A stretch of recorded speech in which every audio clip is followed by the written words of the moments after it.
اللہ لازماً اپنے نور کا اتمام فرما کر رہے گا، چاہے یہ کافروں کو کتنا ہی ناگوار۔ شر کی قوت اپنی چالیں چل رہی ہے، اللہ کی اپنی تدبیریں ہیں۔ جو آخری نتیجہ نکلنے والا ہے وہ کیا ہے؟ خود سنائی مسلمانوں کے سب سے بڑے دشمن کون؟ یہودی اور مشرک۔ پہلی آیت میں یہودیوں کا تذکرہ ہوا، انہیں مشرک نہیں کہا، کافر کہا۔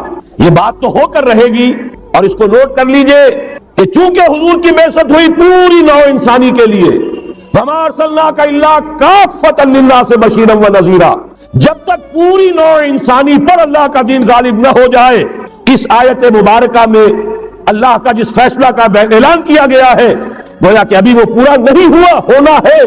یہ دوبارہ ایک بہت بڑے پیمانے پر حق و باطل کا گھمسان کا رنگ پڑنے والا ہے۔ ملاحم کی جو حضور صلی اللہ علیہ وسلم پیشین گوئیاں فرمائی، الملحمۃ العظمیٰ، تاریخ انسانی کی عظیم ترین جنگ جو ابھی آنے والی ہے، اس کو سمجھ لیجئے اچھی طریقے سے کہ اس میں جو قوتیں ایک دوسرے کے مقابل آ رہی ہیں وہ کون سی ہے۔ نیو ورلڈ آرڈر کہنے کو امریکہ کے زیر قیادت ہے، حقیقت میں امریکہ خود یہودیوں کے پنجے میں ہے۔ یہ وہی ابلیسی طاقت ہے جو آگے بڑھ رہی ہے۔ عالم عرب کو فتح کرنے کے بعد اب ان کے پاس اگلا عالم اسلام کا حصہ ہے، غیر عرب مسلم ورلڈ۔ ایران ہے، اس کے شمال مشرق میں ترکستان ہے، روسی اور چینی، مشرق میں افغانستان ہے، پاکستان ہے۔ یہ ایک بہت بڑا سالڈ بلاک ہے۔ اس کے بعد اگرچہ ہندوستان آتا ہے، بھارت، ظاہر بات ہے کہ وہاں مسلمان اقلیت میں ہے سوائے کشمیر کے، لیکن یہ نوٹ کیجئے کہ وہاں بھی کم سے کم 15-18 کروڑ مسلمان موجود ہیں۔ آج بھی دنیا کا سب سے بڑا ملک جس میں مسلمانوں کی تعداد اور جن کی نفری سب سے بڑھ کر ہے وہ بھارت، اس کے بعد پھر انڈونیشیا، ملائیشیا ہے، اس سے آگے ہے پھر فار ایسٹ، ابھی انہیں فتح کرنا ہے۔ نیو ورلڈ آرڈر کا یوں سمجھیے کہ ابھی یہ ہارڈ نٹ ٹو کریک، ابھی ایک لوہے کا چنا ہے چائنا کی شکل میں موجود۔ اور مجھے یاد آ رہا ہے ڈی گال کے الفاظ بہت سے لوگوں نے سنے ہوں گے، اس نے کہا تھا کہ ہم نے خامخواہ روس کو اپنا دشمن بنا لیا ہے، وہ تو ہمارا بھائی ہے، وائٹ ریسس، وہ تو بنیادی طور پر یورپین قوم ہے۔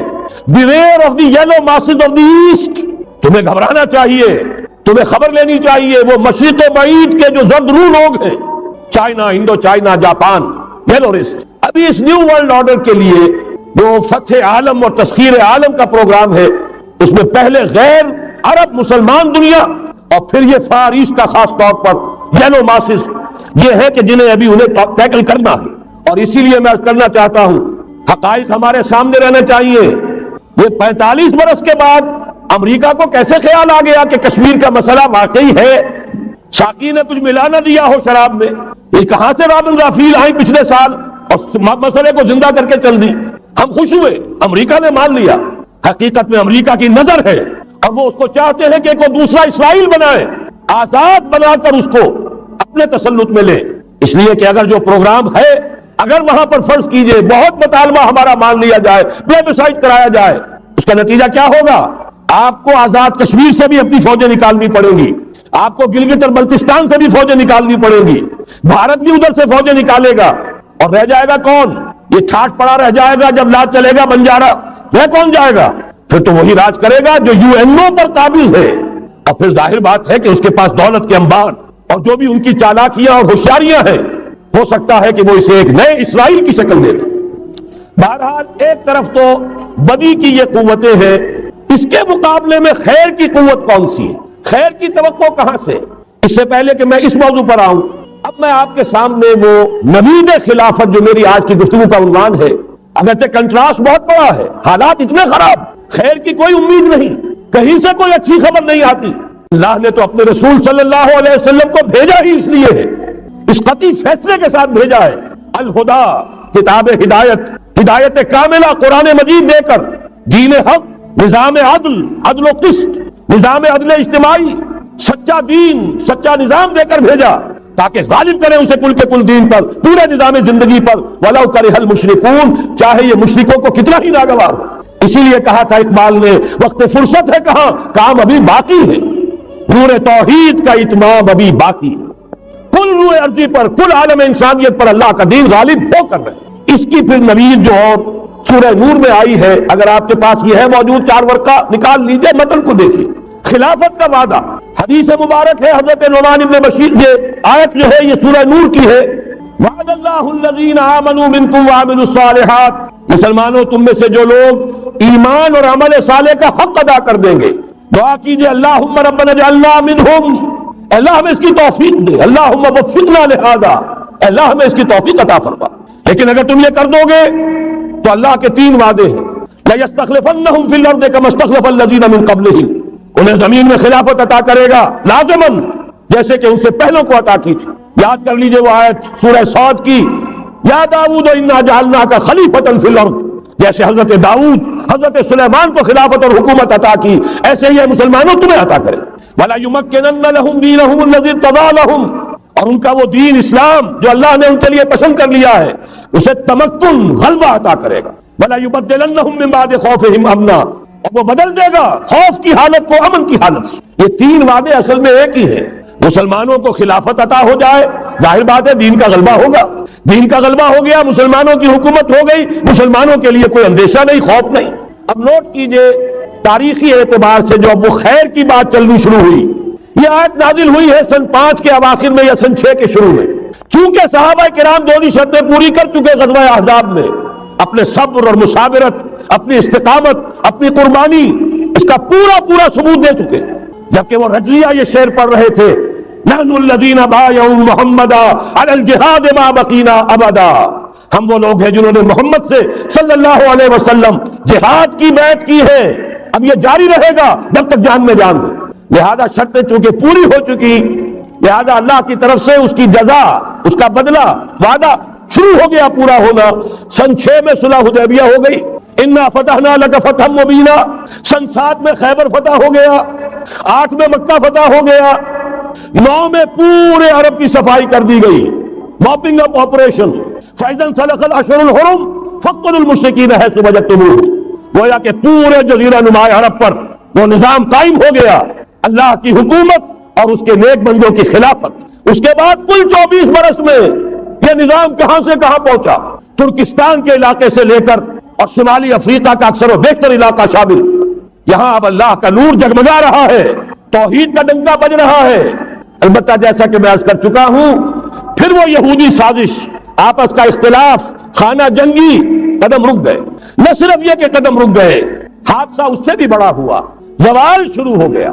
یہ جو اس کے بعد سے آج تک ہماری تاریخ ہے 1400 برس کی، اس کے لیے ایک حدیث ہے جو اس کتاب کے 4 صفحے پر درج ہے، کہ اگر آپ کو نہیں بھی ملا ہے تو جاتے ہوئے لے کے جائیے گا، یہ ہمارا ہدیہ ہے۔ اس لیے کہ جو مایوس کن حالات ہیں جن سے ہم دوچار ہیں، ان میں ہمارا حال یہ ہے کہ سمجھنے دے مجھے اے نا امیدی کیا قیامت ہے، کہ دامان خیال یار چھوٹا جائے ہے مجھ سے، امید کا دامن ہاتھ سے چھوٹ جاتا، کیسے حالات سیدھے ہو جائیں گے، کیسے خلافت آ جائے گی۔ جیسے قرآن مجید میں تذکرہ ہے، جب پہلی مرتبہ یروشلم کو برباد کیا ہے نبوکدنضر نے، حضرت عزیر جب آئے ہیں وہاں دیکھا شہر کو کوئی متنفس نہیں، کوئی 2 اینٹیں سلامت نہیں، ان کی زبان سے الفاظ نکل گئے، انا یحیی ھذہ اللہ بعد موتہا، یہ بستی جو ایسے ویران ہو گئی اللہ اسے کیسے دوبارہ زندہ کرے گا۔ سورہ بقرہ میں واقعہ مذکور ہے، میں صرف حوالہ دے رہا ہوں۔ آج وہی حال ہمیں نظر آ رہا ہے، دنیا میں خلافت کیسے آ جائے گی؟ یہاں تو ڈنکا بج رہا ہے امریکہ کا، یہاں تو طاقت وہ ہے، اسرائیل کا خنجر جو ہے عالم عرب میں بھپا ہوا ہے، اور غیر عرب مسلم ورلڈ میں بھارت کا خنجر، اور دونوں خنجر کا نشان ہے۔ کبھی نقشہ دیکھا ہو، اسرائیل تو واقعتاً خنجر کے مانند تھا، جب تک یہ ویسٹ بینک شامل نہیں ہوا تھا اس کی شکل بالکل خنجر کی، اوپر دستہ اور نیچے وہ پھل، عالم عرب کے سینے میں پیوست۔ یہی بھارت کا حال ہے، آپ نقشہ دیکھیے، کشمیر خنجر کے دستے کے مانند ہے اور نیچے وہ تکون جا رہی ہے، اور اسی نے جدا کیا ہے عالم اسلام کا ایک حصہ جو مغربی پاکستان کے ساتھ ہو گیا، اور وہ جو بنگال مشرقی پاکستان سے ہوتے ہوئے انڈونیشیا ملائیشیا علیحدہ ہو گئے۔ اس پورے کو ذہن میں رکھیے تو یہاں بھی وہ خنجر اسی طرح پیوست۔ حالات اتنے مایوس کن، ہماری کوئی حیثیت نہیں، ہمارے حکمرانوں کے دنیا میں مذاق اڑتے ہیں، ہمارے وسائل ان کے زیر تسلط ہیں، ان کے قبضے میں ہے، ہماری پالیسیاں وہ بناتے ہیں، ہمارے لیے بجٹ انسٹرکشن وہاں سے آتی ہیں، ٹیکسیشن پالیسیز ان کے احکام کے مطابق بنتی ہیں، پھر کہاں سے ہو جائے گا؟ انا یحیی ھذہ اللہ بعد موتہا، کیسے زندہ کرے گا؟ میں اس کے لیے آپ کو یہ حدیث سے سنانا چاہتا ہوں تاکہ وہ یقین پیدا ہو، ایمان بالغیب جو پہلی شرط ہے قرآن مجید کی ہدایت سے استفادے کی۔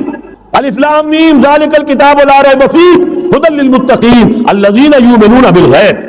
نبی نے خبر دی صلی اللہ علیہ وسلم، اور آپ نے اپنی تاریخ، اپنی امت کی کل تاریخ کے 5 ادوار گنا دیے۔ حضرت نعمان ابن بشیر کی حدیث مسند احمد بن حنبل میں، تکون النبوۃ فیکم ما شاء اللہ ان تکون، مسلمانوں تمہارے مابین نبوت قائم رہے گی، موجود رہے گی، یعنی میں بنفس نفیس تمہارے مابین رہوں گا جب تک اللہ چاہے گا۔ ثم یرفع اللہ اذا شاء یرفعها، پھر جب اللہ چاہے گا نبوت کو اٹھا لے گا، یعنی میرا انتقال ہو جائے گا۔ دوسرے دور کی خبر دی، ثم تکون خلافۃ علی منہاج النبوۃ، پھر ایک دور آئے گا خلافت کا، این نبوت کے نقش قدم پر، کوئی فرق نہیں ہوگا، وہی نظام جو میں نے قائم کیا ہے یوں کا تو قائم رہے گا، میرے نقش قدم پر وہ خلافت ہوگی۔ فرمایا وہ بھی رہے گا جب تک اللہ چاہے گا، پھر وہ بھی ختم ہو جائے گا۔ پھر فرمایا تیسرا دور آئے گا، ثم تکون ملکن عاظم، ظالم ملوکیت، بادشاہی، محل بنیں گے، ٹھاٹ جمیں گے، ظلم کا سکہ رواں ہوگا، ناجائز قتل ہوں گے۔ حجاج ابن یوسف کے ہاتھوں سینکڑوں تابعی محمد ابن قاسم بلا کر شہید کر دیے گئے، ورنہ اسی وقت پورا یہ جزیرہ نما ہند جو ہے، انڈین پیننسولا، اس وقت پورا کا پورا مسلمان ہو جاتا۔ لیکن ملوکیت کو کبھی یہ برداشت نہیں ہوتا کہ کوئی شخص پبلک کے اندر مقبول ہونا شروع ہو جائے، پاپولر ہونا شروع ہو جائے، ان کے اقتدار کے لیے خطرہ ہو سکتا۔ اسی دور ملوکیت میں واقعہ کربلا ہوا، حسین ابن علی رضی اللہ تعالی عنہما شہید ہوئے۔ اسی ظالمانہ حکومت کے دور میں واقعہ ہررا ہوا، مدینے کی بے حرمتی ہوئی 3 دن تک۔ اسی کے دور میں حضرت عبداللہ ابن زبیر رضی اللہ تعالی عنہما شہید ہوئے۔ میں اب کیا کیا گنواؤں؟ حضور نے جب فرمایا ثم تکون ملکا عاظا، کاٹ کھانے والی ملوکیت، یہ اسی کی شرح ہے۔ فرمایا یہ دور بھی رہے گا جب تک اللہ چاہے گا، پھر جب اللہ چاہے گا اسے بھی اٹھا لے گا۔ پھر چوتھا دور آئے گا، ثم تکون ملکا جبریا، پھر بادشاہی ہوگی غلامی کے ساتھ۔ میں نہیں کہہ سکتا اس وقت صحابہ نے اس کا مطلب کیا سمجھا ہوگا، اب چونکہ یہ دور ہمارے سامنے سے گزر چکا ہے، بلکہ ایک اعتبار سے ہم اسی دور میں سانس لے رہے ہیں، لہذا بات سمجھ میں آ رہی ہے کہ وہ ملوکیت چاہے ظالم تھی، بادشاہ مسلمان تو تھے، کلمہ گو تو تھے، ان میں بہت اچھے بھی ہوئے ہیں۔ تاریخ انسانی میں مسلمانوں کے جیسے عمدہ مثالیں ہیں عمدہ بادشاہوں کی، شاید تاریخ کے اندر کوئی اور مثالیں پیش نہ کی جا سکی۔ لیکن یہ کہ اس کے بعد جو دور آیا، کہیں ہم تاج برطانیہ کے غلام بن گئے، ملکہ برطانیہ، شاہ برطانیہ، ہز میجسٹیز گورنمنٹ، ہر میجسٹیز گورنمنٹ، کہیں فرانس کے، کہیں اٹلی کے، کہیں ہالینڈ کے، کہیں اور کسی کے، فرانس کے، اس طرح سے پورا عالم اسلام جو ہے کولونیل دور کے اندر غلامی کے دور میں چلا گیا۔ یہ چوتھا دور تھا، لیکن یہاں تھوڑا سا توقف کر لیجئے، یہ چوتھا دور ایک درجے میں ختم ہو گیا ہے، کہتے ہیں دنیا والے کولونیل دور ختم ہو گیا، حقیقت میں ختم نہیں ہوا، براہ راست حکمرانی ختم ہوئی ہے، انڈائریکٹ رول جاری ہے، ریموٹ کنٹرول کے ذریعے سے وہی حکومت کر رہے ہیں، بٹن وہی سے دبتے ہیں، ہم جا کر جھولیاں انہی کے سامنے پسارتے ہیں، انہی سے کبھی سرمایہ کاری کی بھیک مانگتے ہیں، کبھی قرضوں کی بھیک مانگتے ہیں، ان کے چشم ابرو کے اشاروں کے منتظر رہتے ہیں، ہماری جنگ اور صلح ان کے تابع ہے، ہمارے تمام وسائل ان کے تسلط میں ہے۔ وہ دور ابھی ختم نہیں ہوا، فرق صرف یہ ہے پہلے براہ راست حاکم تھے، آج بالواسطہ حاکم، لیکن حضور نے فرمایا صلی اللہ علیہ وسلم یہ دور بھی ختم ہو کر رہے گا۔ یوں سمجھیے جیسے کراچی میں لانڈی کورنگی میں کئی نمبر آتے ہیں بسوں میں، Karachi Landhi number 1، Landhi number 2، Landhi number 3، پھر کہیں 3.5 بھی ہوتا ہے۔ آج ہم بیچ میں کھڑے ہیں اس چوتھے دور کے، کہ حضور کے قول کے مطابق ملکن جبرین، یا دور ابھی جاری ہے، نصف ختم ہو گیا ہے، نصف ابھی باقی۔ لیکن ایک بات تو بڑی تلخ ہے، ابھی بقیہ نصف میں بڑی قیامتیں گزرنے والی ہیں، اسی بقیہ نصف میں وہ مارکا پیش آنے والا ہے، اسی میں وہ ملاحم ہوں گے، اسی میں وہ الملحمۃ العظمیٰ ہوگی، اسی میں دجال اکبر کا ظہور ہوگا، اس میں ہمارے اوپر تکالیف اور مصائب ابھی اور اس کے سائے گہرے ہوں گے، اور کچھ روز فضاؤں سے لہو برسے گا، اور غمناک یہ تاریک اندھیرے ہوں گے، لیکن اس کے بعد فرمان نبوت پوری شان کے ساتھ ظاہر ہوگا۔ ثم تکون خلافۃ علی منہاج النبوۃ، پھر دور آئے گا خلافت علی منہاج النبوۃ کا، دوبارہ وہی دور، میں نہیں وہ نظام جو محمد رسول اللہ نے قائم فرمایا صلی اللہ علیہ وسلم، دنیا میں دوبارہ قائم ہو کر رہے۔ میرے کئی دوستوں نے کہا ہو کر رہے گا، میں یقین کے ساتھ کہتا ہوں ہو کر رہے گا، صرف یہ کہ ہم یہ نہیں کہہ سکتے ابھی اس میں کتنی دیر ہے، جیسے قرآن مجید میں کئی جگہ حضور سے کہلوایا گیا، نبی کہہ دیجئے ان ادری اقریب ام بعید ما توعدون، لوگوں جو وعدہ تم سے کیا جا رہا ہے یہ تو میں نہیں کہہ سکتا وہ جلدی پورا ہوگا یا دیر میں، ہوگا ضرور پورا، ان اللہ لا یخلف المیعاد، اللہ تعالیٰ اپنے وعدے کی خلاف ورزی نہیں کرتا۔ محمد الرسول اللہ صلی اللہ علیہ وسلم کی دی ہوئی نوید دوبارہ خلافت علی منہاج النبوہ کا نظام قائم ہوگا، اور اس میں اب ذرا نور علی نور، دو حدیثیں اسی کتابچے میں شامل ہیں، پھر عرض کر رہا ہوں یہ آپ کو مل جائے گا اگر نہیں ہے اس وقت، اور میں چاہتا ہوں آپ ان کے متن یاد کریں، ان حدیثوں کے مبلغ بن جائیں، ان آیات کو حفظ جان بنائیں، تاکہ مایوسی کا مداوع ہو سکے، ہمتیں جو پست ہو رہی ہیں ان میں دوبارہ عزم جمع پیدا ہو سکے۔ اس لیے ہم نے بڑی تعداد میں اسے شائع کیا ہے، 100 کے پیکٹس کے اندر آپ کو یہ مل سکے گا اگر آپ لینا چاہیں، عام کریں، پھیلائیں۔ پہلی حدیث ہے مسلم شریف کی، صحیحین میں سے ایک، سند کے اعتبار سے بلند ترین درجہ، حضرت ثوبان اس کے راوی ہے رضی اللہ تعالیٰ عنہ، بڑے پیارے الفاظ ہیں محمد الرسول اللہ صلی اللہ علیہ وسلم کے، فرماتے ہیں ان اللہ زوالی الارض، اللہ نے میرے لیے پوری زمین کو سکیڑ دیا، لپیٹ دیا، فرائے تو مشارقہا و مغاربہا، میں نے اس کے سارے مشرق دیکھ لیے، سارے مغرب دیکھ لیے، وَإِنَّ أُمَّتِي سَيَبْلُغُ مُلْكُهَا مَا زُوِيَ لِي مِنْهَا، اور یقین رکھو میری امت کی حکومت ان تمام علاقوں پر قائم ہو کر رہے گی جو مجھے اس طرح زمین کو سکیڑ کر اور لپیٹ کر دکھا دیے گئے۔ اب جس شخص کو بھی محمد کی رسالت پر ایمان ہے صلی اللہ علیہ وسلم، اسے کوئی شک نہیں ہو سکتا۔ دوسری روایت حضرت مقداد سے، یہ مسند احمد ابن حنبل کی روایت، حضرت مقداد رضی اللہ تعالیٰ عنہ فرماتے ہیں حضور نے ارشاد فرمایا لا يبقى على ظهر الارض بیت مدر ولا وبر الا ادخلہ اللہ کلمۃ الاسلام، اس روئے ارضی پر کوئی گھر نہیں بچے گا، نہ اینٹ گارے کا بنا ہوا نہ کمبلوں کا بنا ہوا خیمہ رہے گا جس میں اللہ تعالیٰ کلمہ اسلام کو داخل نہ کر دے، کل روئے ارضی پر ہر گھر میں اسلام داخل ہوگا۔ لیکن اس میں بڑی اہم بات ہے، ہمارے بعض دانشور آج جو گمراہیاں پھیلا رہے ہیں اس کا توڑ اس حدیث میں ہے، اور ہمیں صدمہ ہے، علامہ اقبال کا فرزند، اور وہ اس مغالطوں کو عام کر رہا ہے، اور بھی چھٹ بھئیے دانشور تھے، ان کی بات کی کوئی اہمیت نہیں تھی، لیکن اب وہی بات کہی ہے ڈاکٹر جاوید اقبال نے، اس حدیث میں اس کا توڑ ہے، اسلام کا غلبہ ہوگا تو کیسے ہوگا؟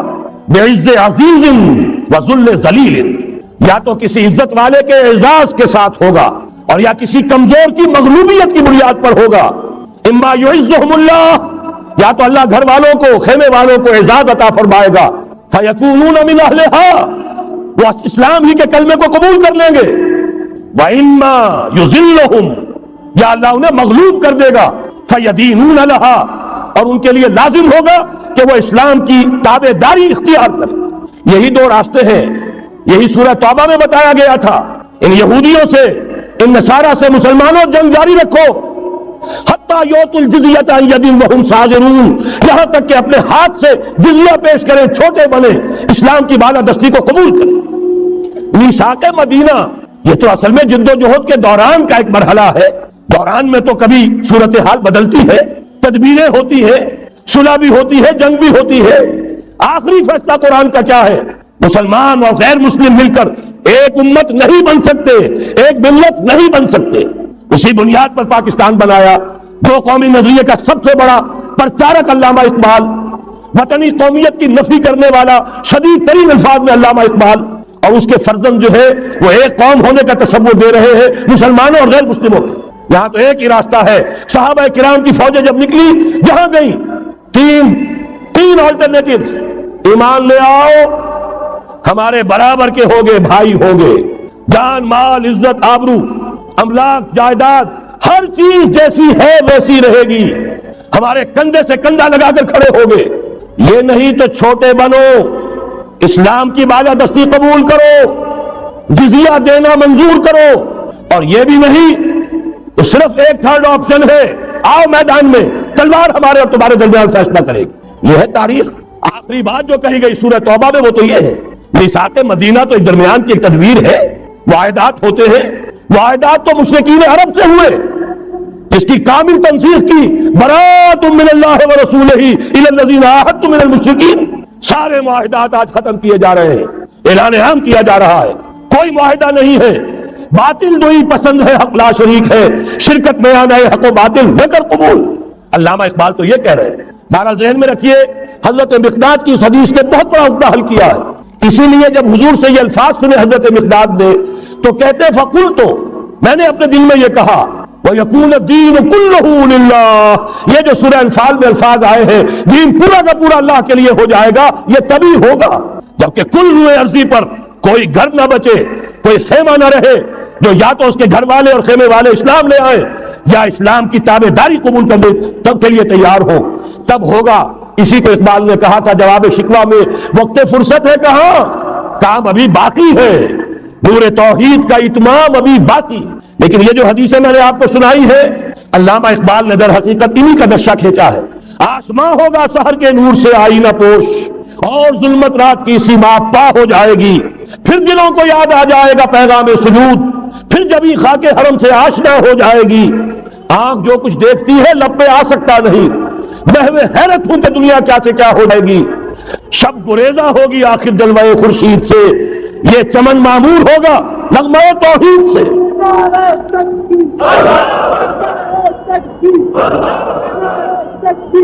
میں نے اس پر جو عنوان قائم کیا ہے، کل جہاں معمور ہوگا نغمہ توحید سے، یہ پورا کا پورا عالم پورا عرضی جگمگا اٹھے گا۔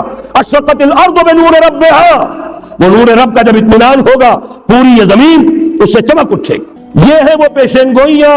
اب میں آپ کو بتانا چاہتا ہوں کہاں سے ہوگا۔ موٹی سی بات یہ ہے، پہلے خلافت علی منہاج النبوہ کا نظام قائم ہوا، کل روئے ارضی پر ایک دم نہیں ہو گیا۔ ایک ملک جزیرہ نما عرب، محمد الرسول اللہ صلی اللہ علیہ وسلم والذین معہ رضی اللہ تعالی عنہم اجمعین، ان کی جد و جہد، ایثار، قربانی، اس کے نتیجے میں جزیرہ نما عرب وہاں یہ نظام قائم ہو گیا۔ پھر پھیلا، پھر توسیع ہوئی، 3 لشکر نکلے تھے، مشرق مغرب شمال۔ شمال میں اوشیائے کوچک ترکی کا علاقہ، مشرق میں خراسان تک، مشرق میں یہ ماوراء النہر تک، مغرب میں بحر اوقیانوس تک دشت و دشت ہے، دریا بھی نہ چھوڑے ہم نے، بحر ظلمات میں دوڑا دیے گھوڑے ہم نے۔ اب بھی یہی ہوگا، کسی ایک جگہ سے ہوگا۔ یہ میں اب آپ کو بتانا چاہتا ہوں کہاں سے ہوگا۔ پہلے اس کے جو شواہد ہے وہ سمجھ لیجئے، پھر حدیثیں میں سامنے لاؤں گا۔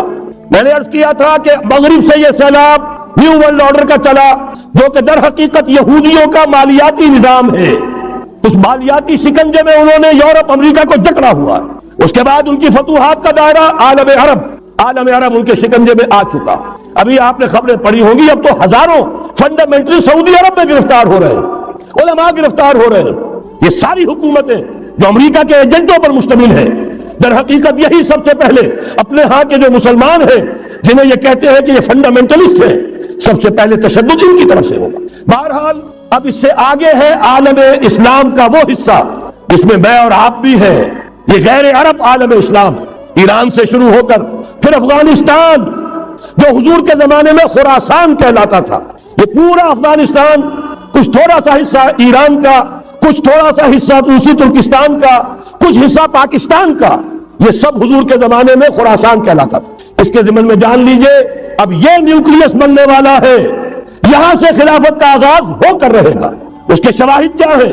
پہلی بات نوٹ کیجئے، ختم نبوت کے بعد سارا سلسلہ مجددین کا ہے رحمہم اللہ۔ 1000 برس تک سارے مجدد عالم عرب میں پیدا ہوئے۔ 11ویں صدی سے یہ صنم خانہ ہند، مجددین کی آماجگاہ، مجدد الف ثانی رحمت اللہ علیہ 11ویں صدی ہجری یا الف ثانی، اسی کے دوسرا 1000 سال وہیں سے شروع ہوا۔ کہاں کے رہنے والے تھے؟ 12ویں صدی کے مجدد اعظم شاہ ولی اللہ دہلوی، 13ویں صدی میں سید احمد بریلوی اور ان کے ساتھی شہید شاہ اسماعیل شہید، 14ویں صدی میں شیخ الہند، اسیر مالٹا، انگریز سے ٹکرا جانے والا، یہ مضمون ہم نے چھاپا تھا، اگرچہ چھپا تھا وہ پاکستان روزنامہ پاکستان میں، ہم نے بھی اسے چھاپا۔ اب دوبارہ جو کتاب کا شائع کیا ہے، انگلینڈ میں انگلستان میں خلافت کی اذان کے عنوان سے اسپیشل ایک جو ہے ندائے خلافت کا ایشو آیا ہے، اس میں دوبارہ ریپیٹ کیا ہے۔ اس سے آپ کو اندازہ ہوگا شیخ الہند کی شخصیت کا۔ جرمنی تک سے ان کی گفتگو چل رہی تھی، دارالخلافہ ترکی سے گفتگو چل رہی تھی، ہندوستان کو آزاد کرا کر دوبارہ اس کو ایک دارالاسلام کی شکل دینا، اس لیے کہ اس وقت تک آپ کو معلوم ہونا چاہیے ہندو ابھی سویا ہوا تھا۔ وہ غلامی کا جو بھی اس کے اوپر اثر پڑا تھا مسلمانوں کی 1000 سالہ غلامی کا، اس کی وجہ سے اس میں کوئی حوصلہ تھا ہی نہیں، سیاست کے میدان میں ہندو ابھی آیا ہی نہیں تھا۔ اس وقت اگر کہیں وہ تجویز کامیاب ہو جاتی، وہ برلن پلان، وہ ریشمی رومال تحریک، تو واقعہ یہ ہے کہ 30 برس اور یہ بر عظیم پاک و ہند انگریز کا غلام نہ رہتا۔ وہ تحریک نہیں. پھر یہ کہ اگر خلافت کو ختم کیا گیا تو احتجاجی تحریک چلی تو یہاں، اور کس شد و مت کے ساتھ مولی اماں محمد علی کی جان بیٹا خلافت کو دے دو، پورا بر عظیم پاک و ہند گونج اٹھا. گاندھی کو شریک ہونا پڑا تحریک خلافت میں. کہاں گاندھی کہاں خلافت. پھر اور شواہد نوٹ کیجئے، وہ جو کولونیل رول بظاہر ختم ہوا ہے، تمام مسلمان ممالک بظاہر آزاد ہوئے، لیکن کہیں بھی تحریک میں اسلام کا نعرہ نہیں لگا. صرف ایک جگہ، پاکستان کا مطلب کیا، لا الہ الا اللہ، اور اس سے پھر گونج گیا پورا بر عظیم پاک و ہند، راس تمہاری سے لے کے درا خیبر تک، اور ادھر مکران سے لے کر چٹاگانگ تک. پاکستان کا مطلب کیا، لا الہ الا اللہ. پوری دنیا میں اس کا کوئی نعرہ نہیں لگا. پھر پاکستان ہے وہ ملک جہاں قرارداد مقاصد پاس ہو گئی. خلافت اصولی اعتبار سے ہم نے تسلیم کر لی. جب حاکمیت اللہ کی ہے، ہمارے پاس حاکمیت نہیں، ہم حاکمیت کے مدعی نہیں. 10 کروڑ عوام کی ایک نمائندہ اسمبلی نے قرارداد مقاصد پاس کی، یہی تو خلافت ہے. ہمارے پاس جو اختیار ہے اللہ کا ڈیلیگیٹڈ ہے، اور یہ انہی حدود میں استعمال ہوگا جو خود جو اصل حاکم ہے اللہ، جو اس نے متعین کر دی. پھر یہی وہ ملک ہے، واحد ملک پوری دنیا میں جس میں فیڈرل شریعت کورٹ نے بینک انٹرسٹ کو ربا حرام قرار دیا ہے. پوری مسلم ورلڈ کے اندر اس کی کوئی مثال موجود نہیں. یہ شواہد ہے. علامہ اقبال جیسا مفکر یہاں پیدا ہوا، مولانا مودودی جیسا مصنف یہاں پیدا ہوا، مولانا الیاس جیسا مبلغ یہاں پیدا ہوا، شیخ الہند جیسا مجدد یہاں پیدا ہوا. پورے عالم اسلام میں اس کی کوئی مثال موجود نہیں. اور میں تو ایک اور بات کی طرف کہتا ہوں، اللہ کے معاملات بڑے عجیب ہیں. یہ جو جنگیں ہونے والی ہے، یہ جو خیر و شر کا مارکا دنیا کو ہے، پھر مارکا ہے روح و بدن پیش. تہذیب نے پھر اپنے درندوں کو ابھارا. اللہ کو پامردی مومن پہ بھروسہ، ابلیس کو یورپ کی مشینوں کا سہارا. یہ جو ابھی مارکا گرم ہونے والا ہے، پہلا حصہ میں آپ کو بتا چکا. شیطان، اس کا ایجنٹ یہودی، ان کے سب سے بڑے کارندے زائنسٹ، ان کے جو اس وقت اعلی کار ہے ویسٹ، وائٹ اینگلو سیکسن پروٹسٹنٹس، جو امریکہ کی زیر سرکردگی نیو ورلڈ آرڈر لے کر چلے ہیں، جو حقیقت میں نیو ورلڈ آرڈر ہے.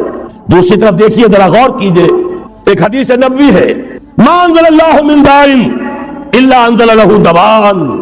اللہ نے کوئی ایسا مرض پیدا نہیں کیا جس کی دوا پیدا نہ کی ہو. اسرائیل 1948 میں قائم ہو رہا ہے، پاکستان 1947 میں وجود میں آیا ہے. 1 سال پہلے جیسے ماں کی چھاتی میں اللہ دودھ پہلے پیدا کر دیتا ہے، بچے کی ولادت بعد میں ہوتی ہے. یہ قانون قدرت ہے.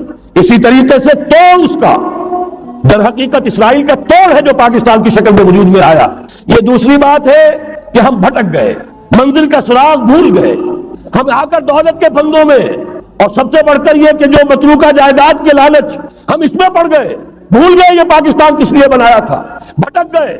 بہرحال میں ان شواہد کی بنا پر یہ یقین رکھتا ہوں، پورا ترکش بیلٹ سلسلہ مجددیہ نقشبندیہ کے ساتھ، یہ پورا سلسلہ افغانستان سے چلیے، ترکستان سے چل کر ترکی تک، پورا یہ جو نان عرب ورلڈ ہے، نان عرب مسلم ورلڈ، وہ سلسلہ مجددیہ حضرت احمد سرہندی رحمۃ اللہ علیہ، گردن نہ جھکی جس کے جہانگیر کے آگے، جس کے نفس گرم سے گرمی آرات، یہ انہی کا سلسلہ ہے جو پورے ترکش بیلٹ میں آپ کو نظر آئے گا. پھر شاہ ولی اللہ جیسا مفکر. بہرحال یہ تمام شواہد ہیں، اور میرے لیے تو سب سے بڑے شواہد جو ہے، اب وہ احادیث دیکھیے جو حضور نے بیان فرمائی. جب یہ مارکا گرم ہوگا، ایک حدیث ہے، حضور فرماتے ہیں، ابن ماجہ کی روایت ہے حضرت عبداللہ ابن حارث رضی اللہ تعالیٰ عنہ سے، یخرج ناس من المشرق یوطئون للمہدی یعنی سلطان ہی. جب اس عالم عرب میں، دیکھیے ایک بات میں عرض کر چکا ہوں، بڑی تلخ بات ہے، عالم عرب ہمارا بہتر حصہ ہے، افضل حصہ ہے. ان کو اللہ نے فضیلت ہم سے بہت زیادہ دی ہے. سب سے بڑی فضیلت کہ محمد خود صلی اللہ علیہ وسلم عرب تھے، یہ رتبہ بلند ملا جس کو مل گیا. پھر مستقل فضیلت، اللہ کا کلام ان کی زبان میں موجود ہے، مادری زبان. لہذا اگر انہوں نے کوتاہی کی، انہوں نے پیٹھ دکھائی، بہت بڑے مجرم ہے، اس میں کوئی شک نہیں. اور یہی وجہ ہے یہ سارے ملاحق وہی ہونے ہیں، ایسی ایسی بھاری جنگیں. حضور فرماتے ہیں اتنے لوگ ہلاک ہوں گے کہ پرندہ اڑتا چلا جائے گا، اترنے کی جگہ نہیں ملے گی، لاشیں ہی لاشیں ہوں. یہ شکل ہونے والی ہے. اور میں تو چونکہ ایک مضمون اور کتابچے کی شکل میں بھی شائع ہو چکا ہے، جس میں کہ حضور کی اس حدیث کے حوالے سے میری امت پر بھی وہ سب کچھ وارد ہوگا جو سابقہ امت پر ہوا، اسی کے حوالے سے عرض کر چکا ہوں. اگر اس صدی میں ہولوکاسٹ میں 60 لاکھ یہودی مارا گیا ہے، کوئی اسی کا دوبارہ چربا جو ہے امت مسلمہ پر بھی آنے والا ہے. لیکن اس کے بعد پھر ان کے لیے فوجیں جائیں گی مشرق سے، وہاں جو امام ہوں گے، جو بھی ان کو لیڈ کر رہے ہوں گے، حضرت مہدی۔ یہ تصور ذہن میں رکھیے، ہمارے مابین اور عیسائیوں کے مابین حضرت مسیح کی ذات مشترک، اگرچہ ان کا یہ عقیدہ ہے کہ وہ سولی دیے گئے، فوت ہو گئے، معاذ اللہ ثم معاذ اللہ، پھر زندہ ہو کر آسمان پر گئے، پھر آئیں گے۔ ہم کہتے ہیں نہیں، وہ سولی دیے ہی نہیں گئے، وہ زندہ آسمان پر اٹھائے گئے، واپس آئیں گے۔ گویا کہ بہت حد تک اشتراک ہے، لیکن ایک اختلاف بھی ہے۔ اسی طرح حضرت مہدی کے بارے میں شیعہ اور سنی تصورات میں اتفاق بھی ہے، اختلاف بھی ہے۔ یقیناً امت مسلمہ، امت عرب، مجھے تو اقبال کا وہ شعر یاد آتا ہے، خون اسرائیل آ جاتا ہے آخر جوش میں، توڑ دیتا ہے کوئی موسیٰ طلسم سامری۔ تو کیا خون اسماعیل جوش میں نہیں آئے گا؟ حضرت اسماعیل کی نسل میں حضور اور حضور کی صاحبزادی حضرت فاطمہ رضی اللہ تعالی عنہا، حضور نے فرمایا میری اس بیٹی کی نسل میں اللہ تعالیٰ ایک شخص کو اٹھائے گا جو اس وقت مسلمانوں کی قیادت کرے گا۔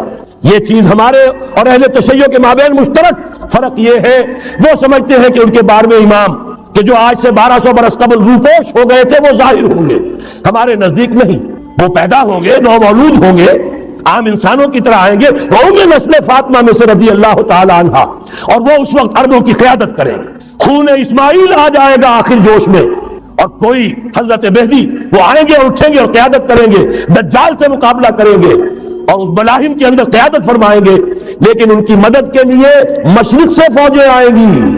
گویا کہ پہلے مشرقی کسی ملک میں یہ نظام قائم ہو چکا ہوگا، کوئی ایسی طاقت وجود میں آ چکی ہوگی کہ جب وہاں بھٹی دہکے گی تو وہاں کے مسلمانوں کی امداد مشرقی ممالک سے جائے گی۔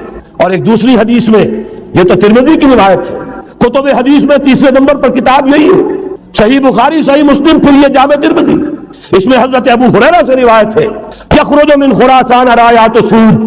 خراسان میں بتا چکا ہوں حضور کے زمانے کا خراسان، افغانستان، کچھ حصہ پاکستان کا، کچھ روسی ترکستان کی آزاد ریاستیں جو ابھی ہوئی ہیں، تھوڑا سا حصہ ایران کا، یہ خراسان بزرگ، یہ اولڈ گریٹر خراسان، یہاں سے فوجیں چلیں گی، سیاہ علم برآمد ہوں گے اور کوئی طاقت انہیں روک نہ سکے گی، ان کا منہ پھیر نہ سکے گی، یہاں تک کہ وہ ایلیا حضور کے زمانے میں یروشلم کا نام تھا، یہاں تک کہ ایلیا میں جا کر نصب ہو جائے۔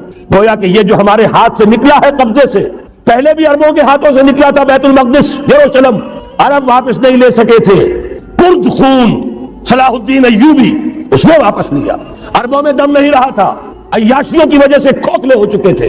میں تجھ کو بتاتا ہوں تقدیر امم کیا ہے، شمشیر و سنا اول، طاؤس و رباب آخر۔ یہی وجہ ہے کہ تقریباً 20 صدی کے بعد ان کی حکومت ختم، آشمارا حق بود در خون بارت بر زمین، بر زوال ملک مستعصم امیر المومنین۔ یہ ہوا کہ نہیں ہوا؟ جبکہ آئے ہیں تاتاری ہورس، اور جنہوں نے کہ آخری خلیفہ بنو عباس اسے محل میں سے نکالا، ایک کھال کے اندر لپیٹ کر اور اپنے گھوڑوں کے سروں تلے کچل دیا۔ عرب معزول کر دیے گئے تھے، لیکن اب دوبارہ عربوں کو جب سہارا ملا ہے، لیکن اب بھی انہوں نے کہیں اسلام قائم نہیں کیا۔ کوئی روس کا غلام رہا، کوئی امریکہ کا غلام رہا، کسی نے اس کا ساتھ دیا، کسی نے اس کا ساتھ دیا۔ تہذیب ہے تو مغربی، تمدن ہے تو مغربی، وضع میں تم ہو نصارہ تو تمدن میں ہنود۔ یہ مسلمان ہیں جنہیں دیکھ کے شرمائے یہود۔ یہی معاملہ جب ان کا ہوا تو اب اللہ تعالیٰ کی طرف سے ان کے اوپر وہ عذاب کی بھٹی گرم ہونے والی، لیکن اس کے بعد پھر یہاں سے جائیں گے وہ جو ان کی مدد کریں گے، اور یہ ایلیا کو واپس لینے والے یہ مشرق سے چلنے والے لشکر ہوں گے۔ یہ دو حدیثیں ابھی سن لیجئے، اور تیسری حدیث یہ ہے، حضور نے فرمایا، یہ سنن نسائی کی روایت ہے، قال رسول اللہ صلی اللہ علیہ وسلم عصابتان من امتی احفظهم اللہ من النار احرزهم اللہ من النار۔ میری امت کے دو لشکر ایسے ہوں گے جنہیں اللہ نے آگ سے نجات دے دی ہے، پہلے ہی سے ڈکلیئرڈ ہے۔ عصابۃ تغزو الہند، ایک لشکر کے جو ہند پر حملہ آور ہوگا، وعصابۃ تکون مع عیسیٰ ابن مریم علیہ السلام، اور دوسرا لشکر وہ ہے جو حضرت عیسیٰ کے ساتھ جا کر اور ان کے ساتھ مل کر یہودیوں کے خلاف جنگ کرے گا۔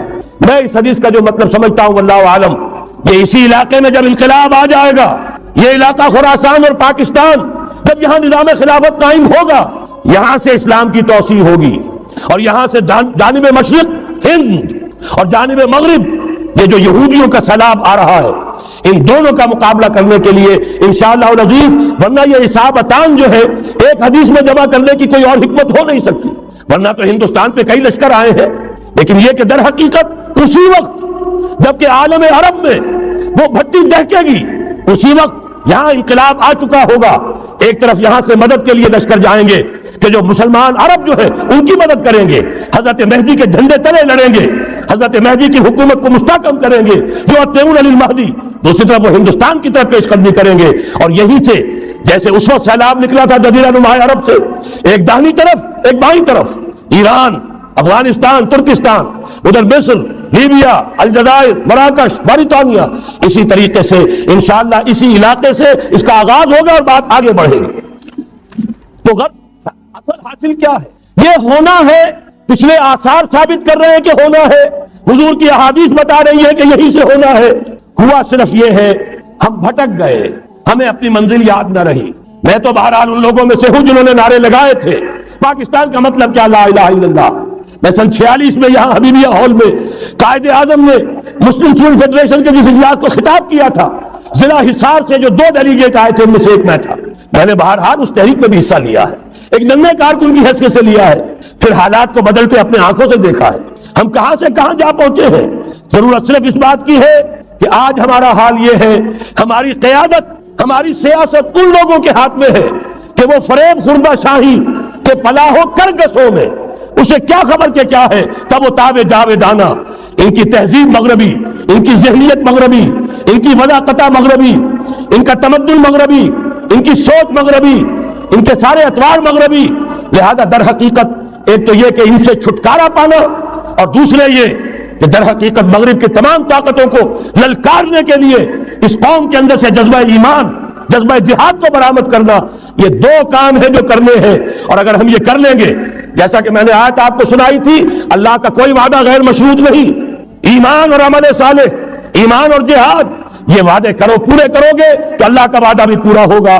لیکن ظاہر بات ہے جیسے یہودیوں نے یورپ کو فتح کیا اور آج وہ مغرب یہودیوں ہی کے زیر اثر ہمیں فتح کرنے پر تلا ہوا ہے. آج نوٹ کیجئے, جس طرح 3 اطراف سے یہودیوں نے حملہ کیا یورپ پر, میں اس کا تذکرہ کر چکا ہوں, آج ہم پر بھی اسی طرح کا 3 پراؤنڈ اٹیک ہے. نمبر 1, ایٹمی دانت نہ نکلنے پائے اس قوم کے, رول بیک کرانے کے لیے خاموش ڈپلومیسی, اس کے ہتھ کنڈے, کہیں ان میں طاقت نہ ہو جائے, کہیں یہ چیلنج کرنے کی پوزیشن میں نہ آ جائے. اپنے پاس ایٹمک ہتھیاروں کے انبار ہوں, لیکن کسی مسلمان ملک کے پاس آ گیا تو وہ اسلامک بوم بن جائے گا. اگر وہ اسرائیل کے پاس ہے کوئی حرج نہیں, لیکن پاکستان کے پاس کسی صورت میں اسلحہ نہیں ہونا چاہیے. کمزور رکھو, ہمارے دستے نگر رہے, ہماری ہی مرضی پر, ہمارے چشم ابرو کے اشارے پر حرکت کریں.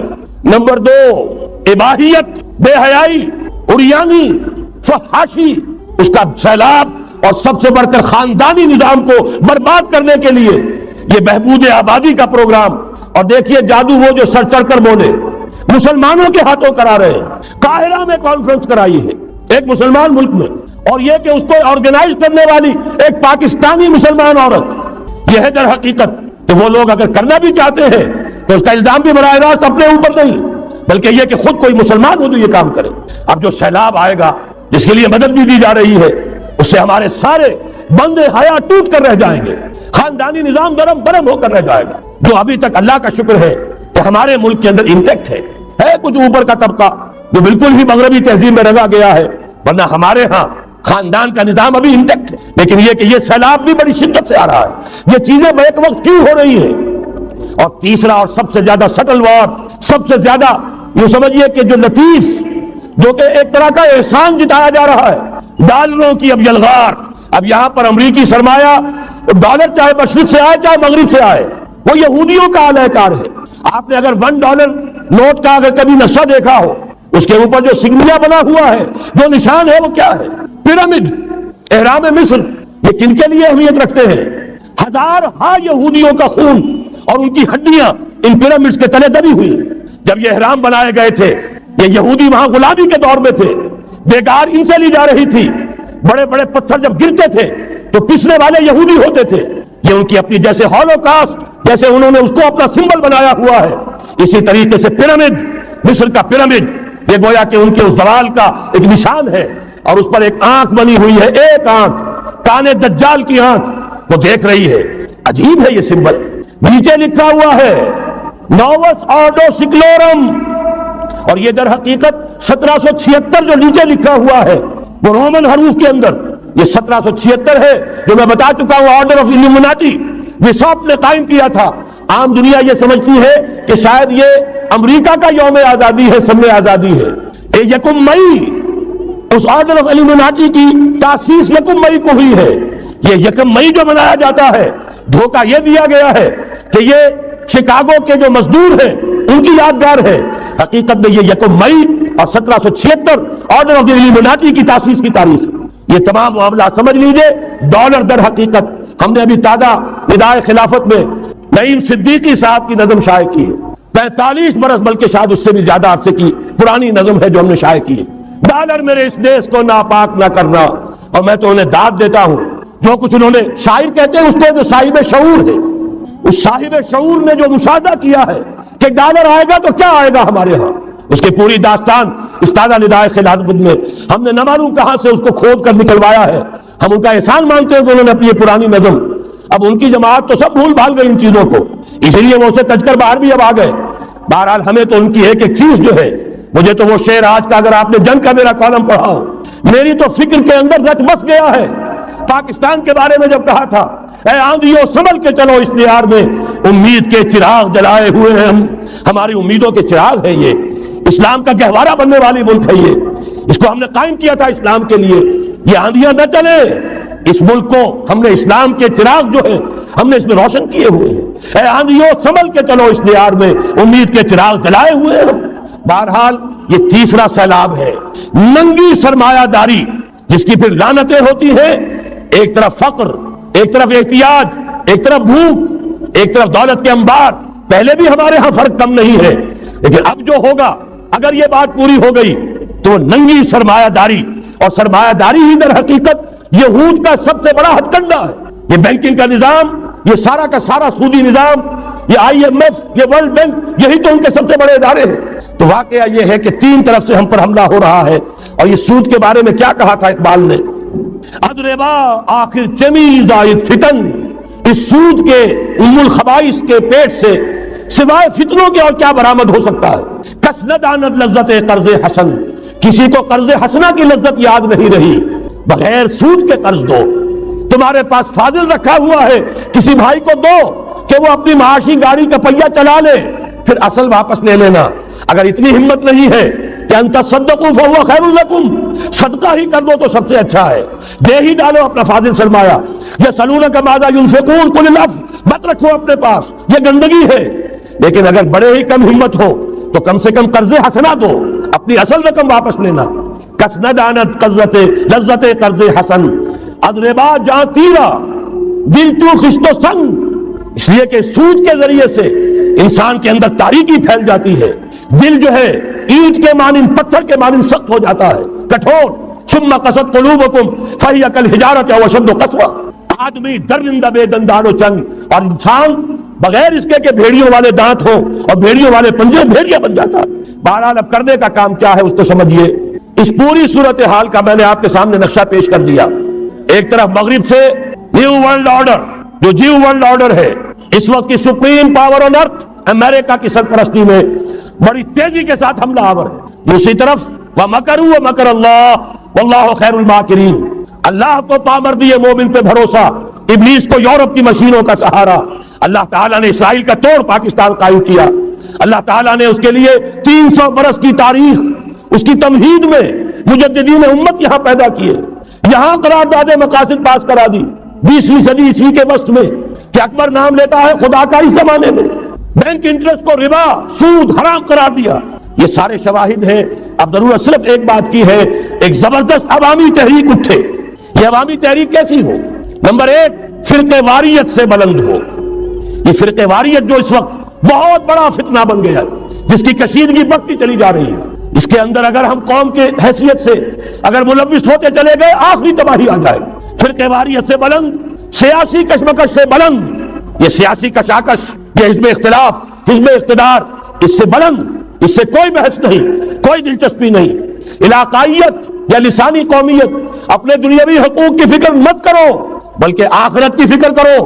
اور یہاں اس کی اصل منزل خلافت کے نظام کی فکر کرو. ان تمام چیزوں کو پورا کرتے ہوئے یہاں پہ نظام خلافت قائم کیا جائے. یہ ہے واحد علاج.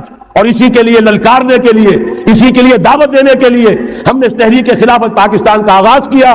تنظیم اسلامی نے اپنے لیے ہدف معین کیا ہے نظام خلافت علی منہاج النبوہ کا قیام، پہلے پاکستان میں اور پھر کل عرصی پر. اب میں چند منٹوں میں آپ کو بتاؤں گا کہ وہ نظام ہے کیا. دیکھیے اس موضوع پر میں پاکستان کے تقریباً تمام بڑے شہروں میں اکثر جگہ 3 دن 2 گھنٹے کی تقریر کر چکا ہوں. سیاسی نظام کیا ہے، معاشی نظام کیا ہے، سماجی نظام کیا ہے. خلافت اب قائم ہوگی تو بہرحال 1400 برس قبل کی خلافت اور آج کی خلافت، وقت کے دریا میں بہت سا پانی گزر گیا ہے. اصول وہی کے ہوں گے، فنڈامنٹل وہی کے ہوں گے. تفصیلی خاکہ بنے گا اس زمانے کے تقاضوں کے مطابق. تو میرے وہ تقریریں ویڈیو کی شکل میں، آڈیو کی شکل میں، اردو میں، انگریزی میں، شکاگو میں 20 گھنٹے کا پروگرام پچھلے سال ریکارڈ کرا کے آیا. اللہ کا فضل ہے کہ وہ پھیل رہا ہے معاملہ. اب مغرب میں اذان خلافت بلند ہو رہی ہے، اس کا تذکرہ میں بعد میں کروں گا. بہرحال وہ تو تفصیلی بات ہے. یہاں میں چند منٹوں میں صرف الجبرا کے اصولوں کی طرح چند باتیں بتا رہا ہوں. جو بھی آپ کا آج نظام ہے 3 شرطیں پوری کر دیجئے وہ خلافت بن جائے گا سیاسی اور دستوری اعتبار سے. نمبر 1 حاکمیت اللہ کی، اور اللہ کا شکر ہے یہ ہم کر چکے. اللہ جزائے خیر دے جنہوں نے محنت کی تھی، اللہ جزائے خیر دے جنہوں نے وہ تحریک اٹھائی تھی مطالبہ دستور اسلامی، اور پھر جنہوں نے مدد کی تھی اللہ تعالیٰ انہیں جزائے خیر دے. بہرحال وہ اب ہمارے دستور کا حصہ ہے. حاکمیت اللہ. البتہ اگلا قدم ہم آج تک نہیں اٹھا سکے. اس حاکمیت کا ظہور کیسے ہوگا؟ آپ کے دستور میں یہ طے کر دیا جائے کتاب و سنت ہر شے سے بالا تر ہے، دستور سے بھی بالا، عدالتی قوانین سے بالا، پارلیمنٹ سے بالا، سینٹ سے بالا، صدر سے بالا، سپریم کورٹ سے بالا، ہائی کورٹ سے بالا، ہر شے سے بالا کتاب و سنت. جب تک یہ نہیں ہوتا قرارداد مقاصد کی حیثیت ایسی ہے کہ جیسے آپ سینما ہال کے اوپر آگے جو ہے قرآن مجید کا کوئی کتبہ لگا دے، اس کے سوا کچھ نہیں. یہ بھی غنیمت ہے کہ قرارداد مقاصد پاس ہوئی. اصل شرط یہ ہے کتاب و سنت کی ٹوٹل بالادستی. اور یہ بڑی کڑوی گولی ہے. عوامی تحریک جب تک نہیں چلے گی، لوگ جب تک اپنی خون کی ندیاں نہیں بہا دیں گے، یہ کڑوی گولی حلق سے اترنے والی نہیں. یہ IJI کی حکومت میں نہیں اتری، اسلام کے نام پر اقتدار میں آئے، اسلام کے نام پر ISI نے IJI بنوائی، اسلام کے نام پر انہیں ووٹ ملے، 2/3 کی اکثریت ملی. اس کے باوجود شریعت کی بالادستی کا ایکٹ، شریعت کی بالادستی کی دستور کے اندر ترمیم پاس نہیں کرائی گئی. معلوم ہوا اوپر زبردست کا ٹھینگا ہے. امریکہ کے سب پرستار ہیں، سب ڈرتے ہیں، سب کے لیے سب کو نظر آتا ہے بالآخر جو ہے اسی کے پاس جانا ہوگا، چاہے وہ نواز شریف ہو اور چاہے وہ بے نظیر ہو. ایک کھلم کھلا ہے، اور اب تو میں کہتا ہوں نواز شریف بھی کھلم کھلا ہے. آج کے اس دور میں انہوں نے اسلام کا نام کبھی نہیں لیا، اس سے تو بالکل تائب. بس صرف فرق یہ رہ گیا ہے بے نظیر کھلم کھلا بھی مذاق اڑا لیتی ہے اسلامی صداؤں کا، اسلامی قوانین کا. یہ اس پر ذرا خاموش ہے.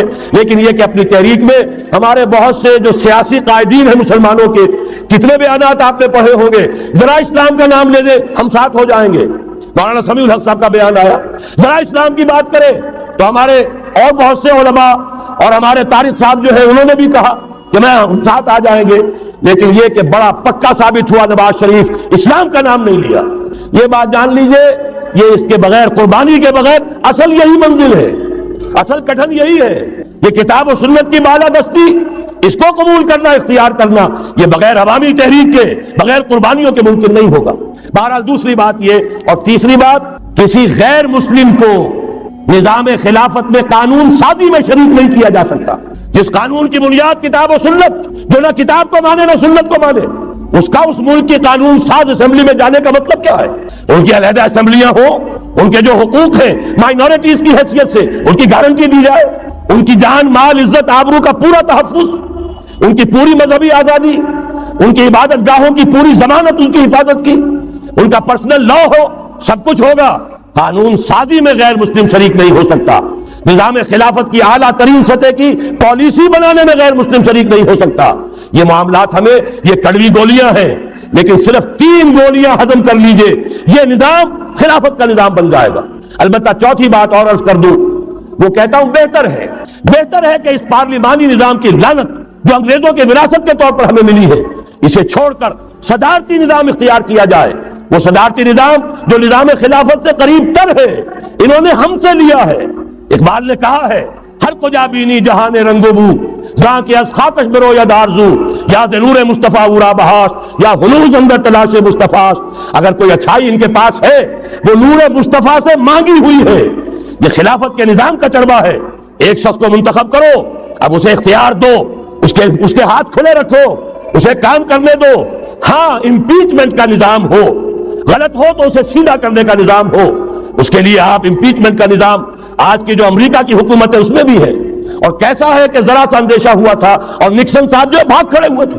تو میرے نزدیک صدارتی نظام اور چھوٹے صوبے، یہ بڑے بڑے صوبوں کی ضرورت نہیں ہے، چھوٹے صوبے ہوں، لوگوں کو سہولتیں ہوں، ہر علاقے کے لوگوں کو معلوم ہو کہ ہمارے معاملات ہمارے اپنے ہاتھ میں ہیں، ان کے اندر کوئی احساس جو ہے محرومی کا پیدا نہ ہونے پائے۔ اس لیے کہ وہی چیز ہے جو سیاہی گھول دیتی ہے۔ کون سیاہی گھول رہا ہے وقت کے بہتے دریا میں؟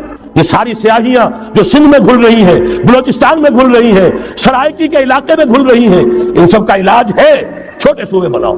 لیکن یہ چیزیں خلافت کی شرائط میں سے نہیں ہیں۔ بہتر بات ہے، دنیاوی اعتبار سے بہتر بات ہے، انتظامی اعتبار سے بہتر بات ہے۔ باقی اصل شرائط تین: اللہ کی حاکمیت کا اقرار جو قرارداد مقاصد میں بالفعل ہے، کتاب و سنت کی ٹوٹل بالادستی۔ سپریم کورٹ کو اختیار دیجئے، وہاں جا کر کوئی بھی شہری پاکستان کا کوئی بھی عالم دین اگر ثابت کر دے فلاں قانون، فلاں ہدایت، فلاں انسٹرکشن، فلاں کوئی حکم جو دیا گیا ہے کتاب و سنت کے منافی ہے، فوراً کل عدم ہوگا۔ اور تیسری بات، غیر مسلم پروٹیکٹڈ مائنورٹی ہوں گے، ان کی جان مال عزت آبرو کی حفاظت ہوگی، لیکن یہ کہ وہ برابر کے قانون سازی کے حق میں شریک نہیں ہو سکتے، اس لیے کہ یہاں کتاب و سنت منبع ہے قانون کا جس کو وہ تسلیم نہیں کرتے۔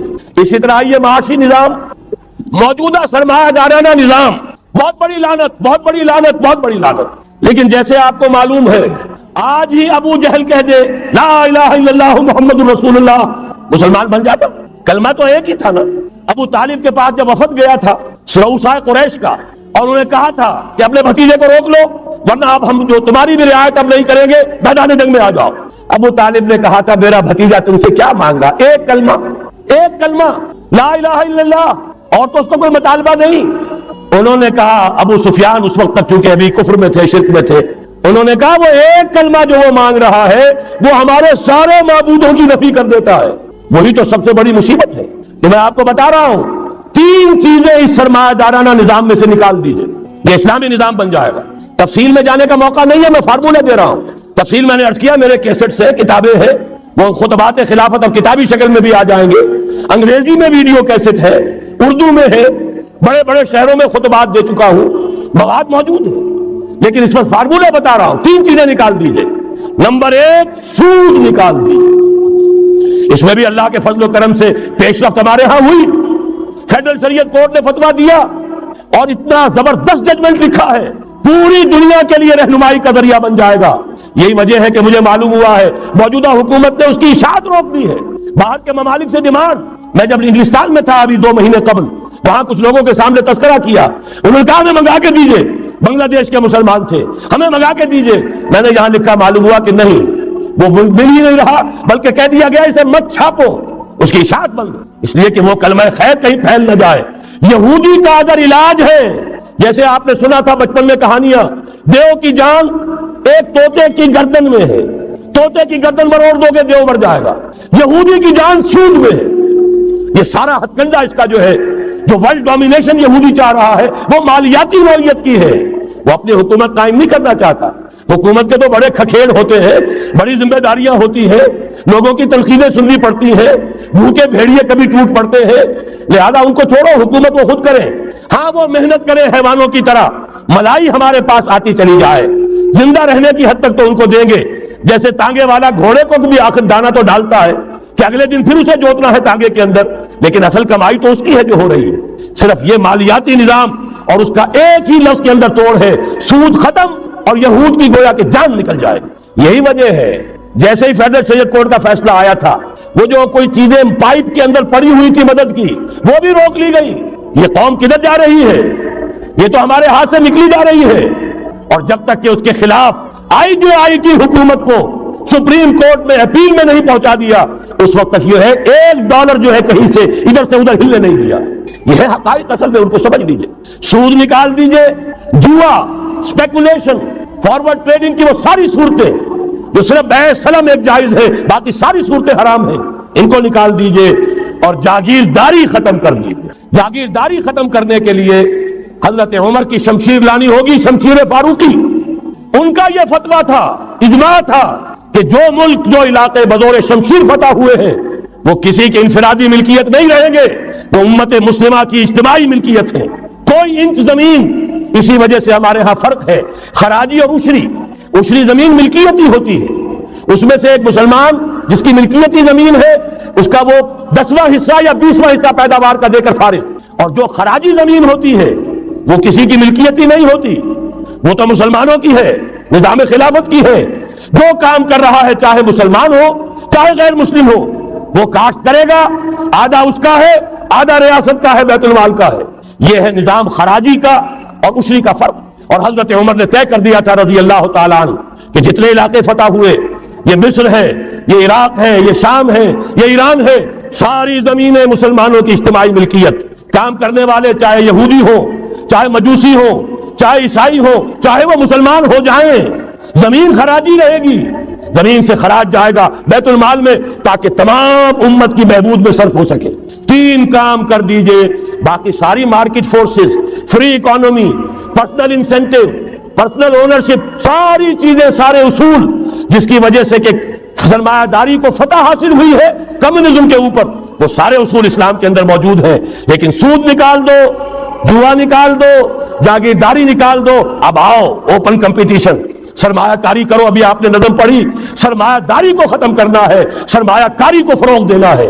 یہ ہے اسلام کا نظام معیشت. البتہ اس میں چوتھی چیز، کفالت عامہ کے لیے زکوٰۃ کا نظام مکمل قائم کرو.